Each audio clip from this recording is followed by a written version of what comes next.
BCCI के पूर्व कोषाध्यक्ष अनिरुद्ध चौधरी ने शुक्रवार को अपने अशोका रोड स्थित आवास पर तोशाम हलके के कार्यकर्ताओं की बैठक बुलाई और बैठक में भावी रणनीति पर विचार विमर्श किया।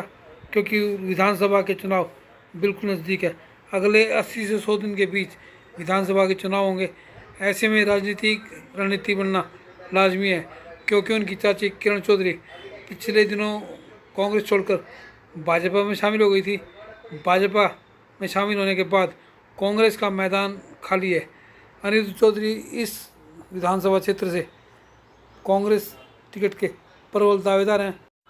अनिरुद्ध चौधरी ने दावा किया कि उन्हें बाढ़ व तोशाम विधानसभा क्षेत्र से अपने कार्यकर्ताओं व समर्थकों को तैयार रहने के लिए कहा गया है। कार्यकर्ता सम्मेलन का आयोजन किया गया, आपने पहली बार ये मीटिंग रखी है, क्या कहेंगे?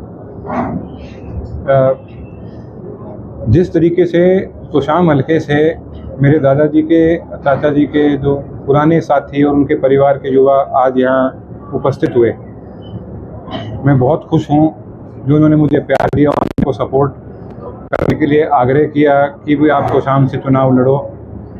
और कई लोग ये कह रहे हैं कि इतने सालों में हमने पहली बार कहीं पे भी इतनी भीड़ तोशाम हल्के के आदमियों की देखी। मैं बहुत खुश हूँ, बहुत संतुष्ट हूँ और इसी हिसाब से अब हम दौरे शुरू कर रहे हैं।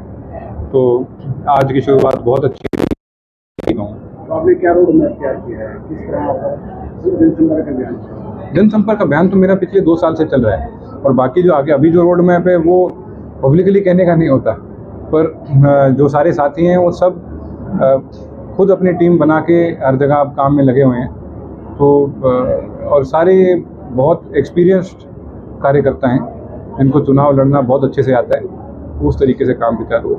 मैदान खाली हो गया है, रफ्तार कैसी रही? मैं इस चीज़ को ये नहीं बोलूँगा कि मैदान खाली हो गया। मैदान है और मैदान था और मैदान रहेगा। मैदान तो था, हाँ, तो रहेगा भी, लेकिन अब खाली हो गया, रेस जो है वो बढ़ेगी या उसी देखो वक्त की रफ्तार है, वक्त की रफ्तार आज के दिन वक्त मैं समझता हूँ मेरे पे मेहरबान है। तो जब वक्त मेहरबान होता है तो स्पीड अपने आप बढ़ती चलती है और बहुत तेज़ी से बढ़ रही है। मैं ये कहना चाहूँगा 80 दिन का टाइम रह गया है इलेक्शन में। हाँ, तो गाड़ी 120 की स्पीड पे चल जाएगी। और भी कई हल्कों से आपको ऑफर आए हैं, तो शामिल क्यों? मेरे दादाजी का हल्का है, मेरे दादाजी का हल्का है और मैं ये बात बहुत रिस्पॉन्सिबली कहना चाहता हूँ, गंभीरता से कहता हूँ कि मैं तोशाम का सबसे प्रबल दावेदार हूँ, मैं बारडा का भी सबसे प्रबल दावेदार हूँ। मेरी पार्टी का मैं सेवक हूँ, मेरी पार्टी का मैं सिपाही हूँ, पार्टी फैसला करेगी। पर जो मुझे संकेत आ रहे हैं वो यही है कि दोनों जगह से मेरे को अपने टीम पूरी तैयार रखनी है, दोनों जगह से मेरे को मेरी टीम मजबूती से आगे करनी है। क्योंकि भिवानी और दादरी ज़िले की कांग्रेस में ये बदलाव है कि पहले ये होता था कि एक सीट के लिए बाकी सीटों को हराया जाता था, अब ये होगा कि खुद की सीट जीतनी और साथ में और सीटों को जिता कर लेके आना है। किरण चौधरी आपके परिवार से 3-4 बार से विधायक भी है तोशाम से, तो किस तरह चुनौती रहेगी आपको? क्योंकि लगातार वो भी जीतती आ रही है, आप उस परिवार से हैं। देखो पहले तो ये अभी भारतीय जनता पार्टी की लिस्ट आउट है नहीं, तो हमें क्या पता तोशाम से उम्मीदवार कौन होगा। हमें तो आज के दिन नहीं पता तोशाम से उम्मीदवार कौन होगा। पर अगर मेरी चाची जी आती हैं और तो मैं तो ये समझूंगा मैं अर्जुन हूँ और महाभारत की लड़ाई होगी। बयान दिया था कि बारिश हो गई, तो आपका क्या कहोगे? देखो मैं ये बात पहले भी बोल चुका हूँ, आज भी कहता हूँ कि श्रुति मेरी बहन है, ठीक है। मैं कोई भी इस तरह का शब्द या कुछ ऐसा नहीं कहना चाहता जिससे उसके दिल पे भी ठेस पहुँचे। और इतना है सबको, जहाँ पर मेरे दादाजी शायद सबसे ज़्यादा खुश होते जहाँ से मैं लड़ूंगा वहाँ से लड़ूंगा। हल्के में दूर क्या समस्या पत्र देखने को मिल रही है, तो समस्या को दूर करेंगे? हल्का नहीं, पूरे इलाके की बात करो। देखो एक तो पानी की समस्या, एक बेरोजगारी की समस्या, किसानों को लेकर बहुत समस्याएं हैं और स्वास्थ्य विभाग को लेकर समस्याएं हैं। लगभग हर महकमे को लेकर आज के दिन समस्याएं हैं और शायद अपने इलाके के जो मौजूदा विधायक हैं वो सक्षम नहीं रहे अपने इलाके में विकास औरों के बराबर कराने में। तो ये कमी पूरी करने के लिए मैं वचनबद्ध हूँ। मैं ये कमियां पूरी करने के लिए सब साथियों के साथ मिलकर आगे बढ़ूँगा। तो कैंपेन आप बाड़ा में चलाएंगे, करना में चलाएंगे? दादरी में भी चलाऊंगा, लोहारू में भी चलाऊंगा, वाणीखेड़ा में भी चलाऊंगा। लेकिन दावेदारी तो 2 सीट पे करें ना। दादाजी तो शाम से लड़ते थे पर बाकी के हलकों में नहीं घूमते थे। नहीं घूमते थे। बस हमें उनकी तरह बनने की अगर कोशिश करनी है तो ये कोशिश जरूरी है ना कि जहाँ जहाँ उनके समर्थक हैं उनको कांग्रेस पार्टी की तरफ लेकर आएं और कांग्रेस में वोट डलवाएं, तभी तो आगे बढ़ोतरी होगी इलाके की भी और राजनीति में मेरी भी। लेकिन सर इलेक्शन बहुत नजदीक है, तो शॉर्ट पीरियड में आप अगर पूरे इलाके में होंगे तो कहीं ना कहीं बाढ़ तो सामने गुजर जाएगा। नहीं, ऐसी बात नहीं है। आप तो मतलब मुझे बताते हैं लोग कि ओम प्रकाश चौटाला जी ये कहते थे कि चौधरी बंसीलाल का विधायक तोड़ना आसान है, वर्कर तोड़ना बहुत मुश्किल है। तो जो वर्कर जो चौधरी बंसीलाल जी के और मेरे पिताजी के चाचा जी के जो वर्कर हैं ना वो इतने मजबूत हैं, कहते हैं भाई साहब हम आप पे संभाल लेंगे, आप बाकी एरिया देख लो। तो वर्कर बहुत मजबूत हैं। आप हाँ, ये बात है कि वर्करों को पहचानने में कुछ लोगों ने कमी छोड़ दी, वर्करों को पहचानने में और उनके मान सम्मान में किसी ने कमी छोड़ दी, वो बात दूसरी है। पर आज आपने देख लिया वो यहाँ पे कितने जोश के साथ में सारे दादाजी के पुराने साथी वर्कर यहाँ पर आए हुए थे और मुझे इन पे इतना भरोसा है। मतलब ये वो टीमें हैं जो मैं अगर किसी काम में लगा हूँ ना, मेरे पीठ पीछे किसी को ये महसूस नहीं होने देते कि अनिरुद्ध हमारे बीच में नहीं है। ये वो मतलब बहुत मजबूत। लोग बाग यूँ कहते हैं कि भाई किसी के पूर्वज किसी के लिए कितने किले छोड़ गए, किसी के पूर्वज किसी के लिए इतने पैसे छोड़ गए। मेरे दादाजी तो मेरे लिए असली एफडी तो ये छोड़ के गए हैं।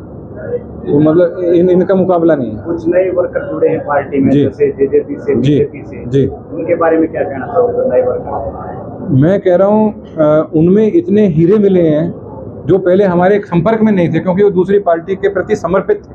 उनमें इतने हीरे मिले हैं कि आज के दिन कांग्रेस पार्टी की हरियाणा में पूर्ण बहुमत आने से कोई नहीं रोक सकता। तो सामने खन्ना में काफी देखो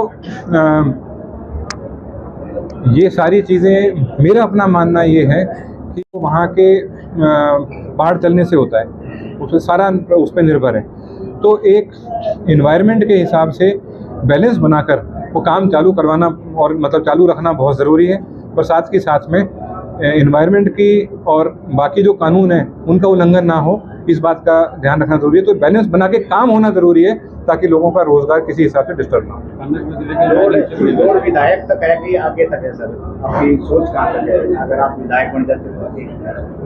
देखो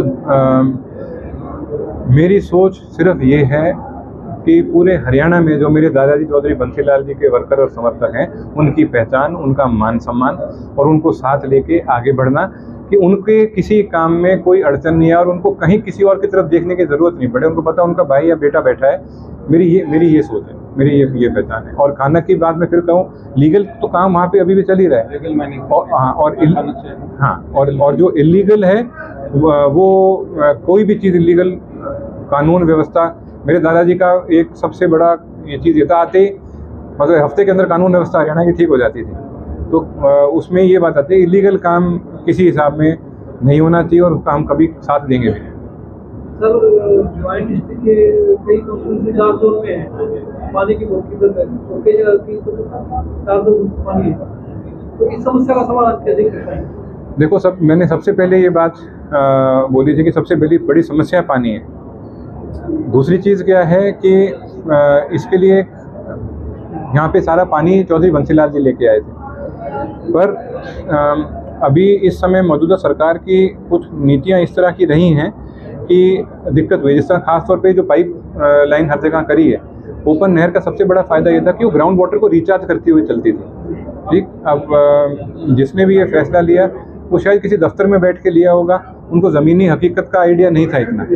तो सरकार, कांग्रेस पार्टी की सरकार बनने के बाद में इस चीज़ में मैं आगे अगुवाई लूँगा चीफ मिनिस्टर साहब से मिल करके सब, कि इस चीज़ को लेकर पॉलिसी पे दोबारा से विचार करना चाहिए और इस चीज़ का ध्यान रखना चाहिए कि यहाँ का जो आदमी है, जहाँ का जो किसान है, उसको किसी प्रकार से कोई दिक्कत का सामना नहीं करना पड़े। जैसे मेरे पिताजी ने बारडा के इलाके में उस समय हुड्डा साहब से बात कर स्लैब प्रणाली लगवाई थी, क्योंकि वहाँ भी पानी की जगह 800 फुट पे था और 1 एकड़ सींचने में जो उनकी लागत थी वो देशवाल की तरफ की लागत से बहुत कम थी। तो पहले एक डिसएडवांटेज उनके लिए खड़ी हो जाती थी।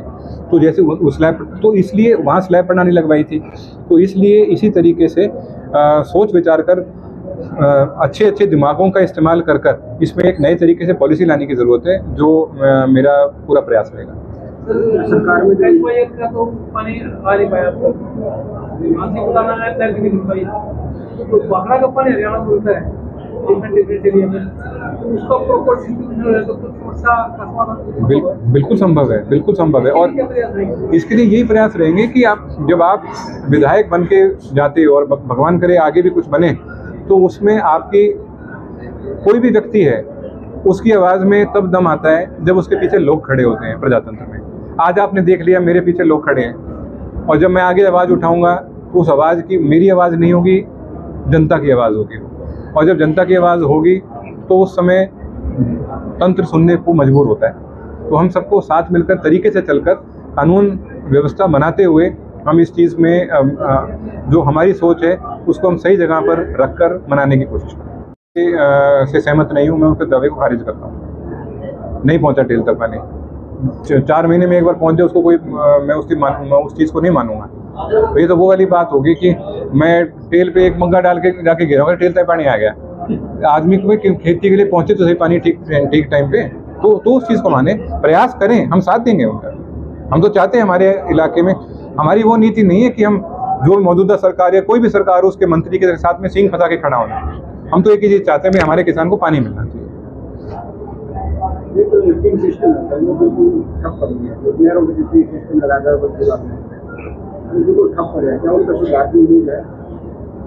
मैं कह रहा हूँ कांग्रेस पार्टी की सरकार आएगी तो इरिगेशन, लॉ एंड ऑर्डर, ये सरकार के लिए सबसे बड़ी प्राथमिकता रहेंगे। एजुकेशन, हेल्थ, ये सारे सेक्टर, लॉ एंड ऑर्डर, ये बहुत ज़रूरी हैं। इन पे काम करना, ध्यान देना। आज के दिन इतना नहीं दिया जा रहा जितना होना चाहिए। कोई मजबूरियाँ हो सकती हैं सरकार की, मैं मानता हूँ होगी कोई मजबूरियाँ, पर ये इन चीज़ों पे ध्यान देना बहुत ज़रूरी है। दादाजी कहते थे, बात कहते मैंने काम करे उन पे थिपली को नहीं ला पाए लोग, बात वो आज सच साबित हो रही है। एक आखिरी सवाल जी, विधायक बनने के बाद या उसके बाद मंत्री बनेंगे, तो क्रिकेट किस तरह को देखो, क्रिकेट को प्रमोट करता है बीसीसीआई के साथ में जो स्टेट के यूनिट होती हैं वो प्रमोट करते हैं और वो उनका काम है। राजनीति को उससे हमने कभी नहीं जोड़ा और ना मैं जोड़ना चाहता। हाँ, अगर मेरे से पूछा, वैसे अगर